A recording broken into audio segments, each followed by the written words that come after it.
नमस्कार विद्यार्थियों। कल आपको भूगोल के प्रथम प्रश्न पत्र भौतिक भूगोल की इकाई 1 का पाठ्यक्रम मैंने करवाया था। आज अपने भौतिक भूगोल का इकाई 2 का मैं आप लोगों को पाठ्यक्रम करवा रहा हूँ। आप चाहें तो साथ साथ नोट कर सकते हैं, आप चाहें तो साथ साथ इसको अपने एक नोटबुक में लिख सकते हैं ताकि आपको बाद में इसको आगे कोई पढ़ने में दिक्कत ना हो। तो इकाई 2 में जो पहला पॉइंट है वो है शेल। शेल यानी कि चट्टानें। चट्टानें हमारी पृथ्वी पर या पृथ्वी के भूगर्भ में किसी भी प्रकार की ठोस इकाई या इस ठोस इकाई का वह पिंड जो पृथ्वी के भूगर्भ में या पृथ्वी के भूपृष्ठ पर आपको कहीं भी दिखाई दे उसे हम चट्टानें कहते हैं। चट्टानों में हमारे पाठ्यक्रम के अनुसार चट्टानों के जो प्रकार है वो आपकी जब हम इसको आगे बढ़ेंगे चट्टानें, उसके बाद आ जाएगा प्रकार। तो प्रकार में 3 प्रकार की चट्टानें होती है, जैसे आग्नेय चट्टानें। ये इसकी बाद में अपने जब पूरी स्टडी करेंगे तब इसको आपको डिटेल में इसका बताएंगे कि ये जो चट्टानें हैं वो किस प्रकार का रूप होती हैं और कहाँ कहाँ पाई जाती है और कैसे बनती है या कैसे बनी है। इसमें 2 नंबर जो आपकी है वो है अवसादी चट्टान। अवसादी चट्टान 1 नंबर आग्नेय चट्टानें, 2 नंबर अवसादी चट्टानें और 3 नंबर पे आपकी कायांतरित या इसको रूपांतरित चट्टान, ये इसका दूसरा नाम है। ठीक है, कायांतरित चट्टानें या रूपांतरित चट्टानें। ये जो चट्टानें हैं जैसे अवसादी चट्टानें हैं, कहाँ कहाँ पाई जाती है, किस प्रकार इनका निर्माण हुआ, कैसे किस किस भूपृष्ठ पे या भूगर्भ में कहाँ कहाँ किस प्रकार से पाई जाती है, इनका हम डिटेल में बाद में इसको देखेंगे। इस प्रकार इन चट्टानों की क्या क्या विशेषताएं हैं। विशेषताएं, चट्टानें, प्रकार और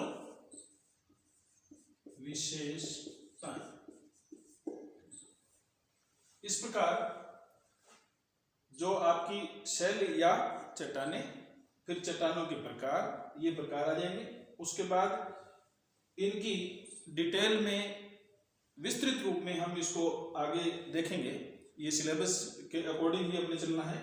उसके बाद विशेषताएं आ जाएगी, फिर इन विशेषताओं का हम लोग अध्ययन करेंगे कि किस किस चट्टान की क्या क्या विशेषताएं पाई जाती है। जो विशेषताएं होंगी वो आपको विस्तृत रूप में आगे करवाई जाएगी।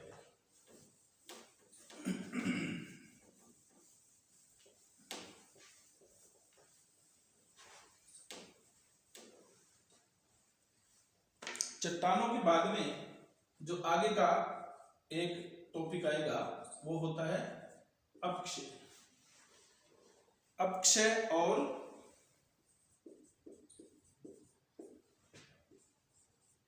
मृदा निर्माण। अपक्षय और मृदा निर्माण। अपक्षय का मतलब क्या होता है कि हमारे भूपृष्ठ पर या भूगर्भ में विभिन्न प्रकार की चट्टानें पाई जाती है। उन चट्टानों का टूट करके वहीं गिर जाना। कुछ बच्चे इसको पढ़ते हैं जब अपक्षय और अपर्दन को एक ही मान लेते हैं, जबकि ऐसा नहीं है। अपक्षय का मतलब है टूट करके गिरना या उस चट्टान का किसी भी भूगर्भिक हलचल, मौसम, तापमान या वायुमंडल में विभिन्न प्रकार की जो भी क्रियाएं होती है उनके प्रभाव में आकर के टूट करके गिर जाना।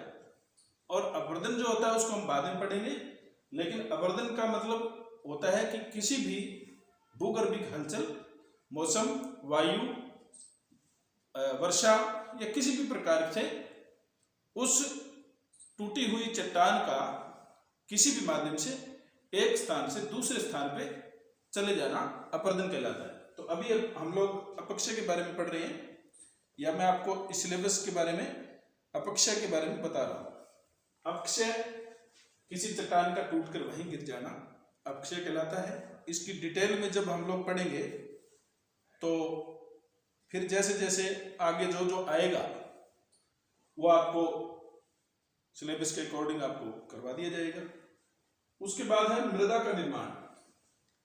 मृदा का निर्माण जैसे किसी भी प्रकार की कोई चट्टान टूटने के बाद में वो वहीं गिरी, उसके बाद उस प्रक्रिया में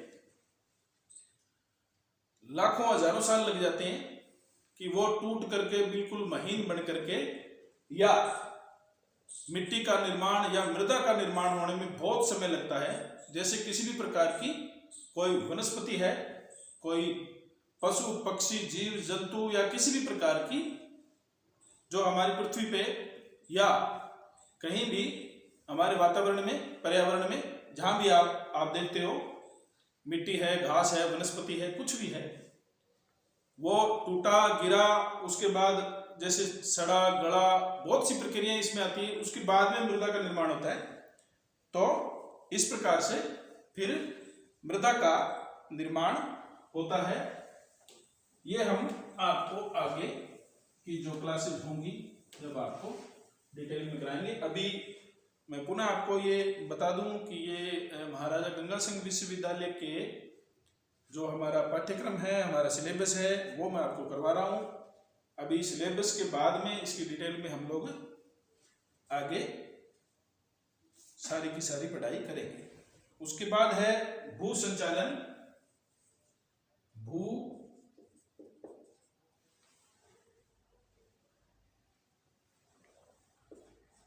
भू संचालन,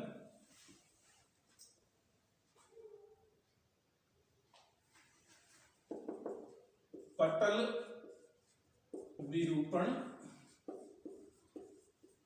पटल विरूपण, भ्रंश और वलन। भ्रंश और वलन, भू संचलन, पटल विरूपण, भ्रंश और वलन।